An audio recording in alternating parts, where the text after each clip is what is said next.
Abraham Amaliba is a member of the NDC legal team. He's joined us on the line. Sir, you're welcome to Eyewitness News. Thank you for having me. Your president says what is being said about the judiciary amounts to bastardization of the judiciary. It is unhealthy and it ought to stop. You've listened to him. What's your reaction? What needs to be stopped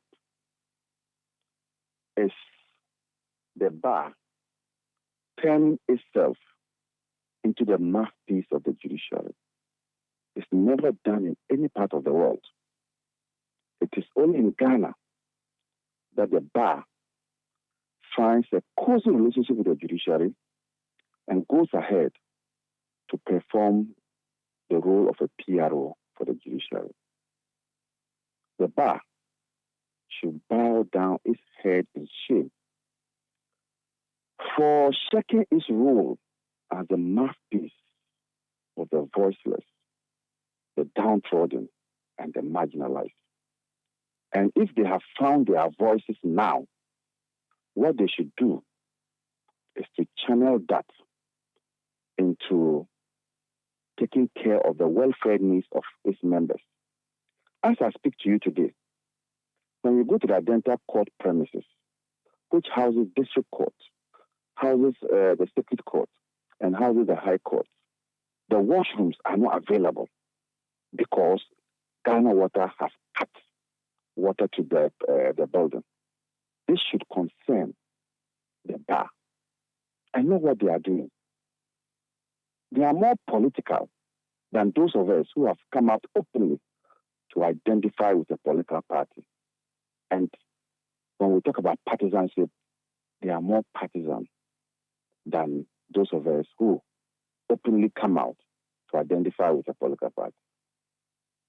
But what they have done is to defend the entire judiciary, and the bar is part of the judiciary. You rarely see judges speak. Lawyers do. And if the lawyers think that what their colleagues are doing to the judges is not good and healthy, they are duty bound to fight for the judges, no? No, because judges have their own association.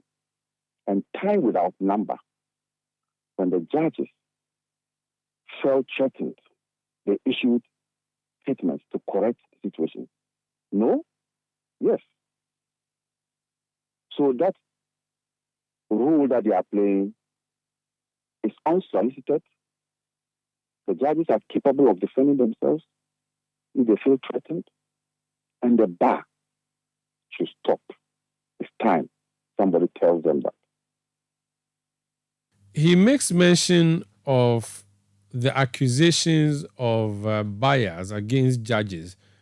He asked, for instance, that if you, and he did not use your name, but if your party came to power and you appointed a judge, maybe at the High Court or Court of Appeal, I don't know if you qualify for Supreme Court, would you have been appointed based on merit or is because of your political affiliation? Would you be happy if you are accused of being a judge simply because you are NDC? What is critical is the performance of my duty. What is critical is how I discharge my responsibilities. It is there that people will now begin to dispel the notion that I am doing the bidding of one political party. So tagging somebody as a member of a political party and being in public office is not criminal. What is important is how do I discharge my responsibilities. How are these judges currently discharging their duties, which discharge you find to be unfair? Have I said something that is unfair? And so why do you zero on me that I have said something that's unfair? Do you have difficulties? Okay. Does your legal team have challenges with the judges currently or the delivery of justice currently? Oh, that is an open secret. I'll give you one example. When the NDC filed against the EC to injunct them, we noticed that the date was fixed after the event had taken place.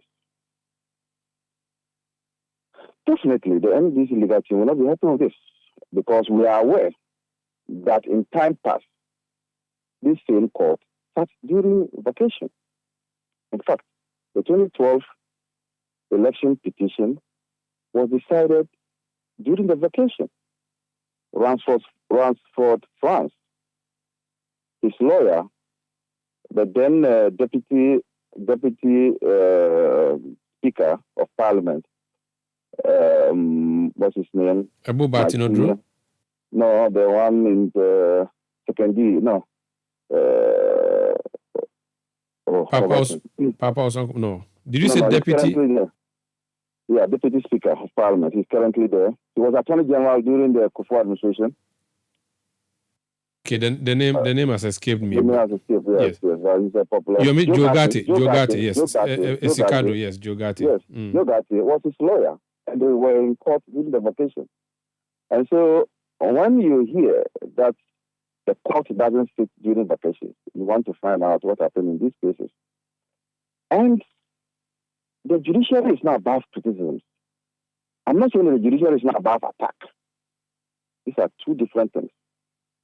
Once it's the taxpayer who finances the judiciary, the taxpayer has every reason, if need be, to criticize. Attack on the judiciary is wrong.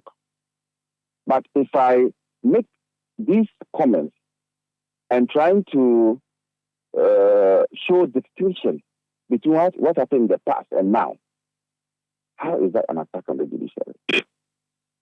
So I think the president of the bar himself needs to be circumspect in the way he sees criticisms as an attack on the judiciary. Nobody's attacking the judiciary.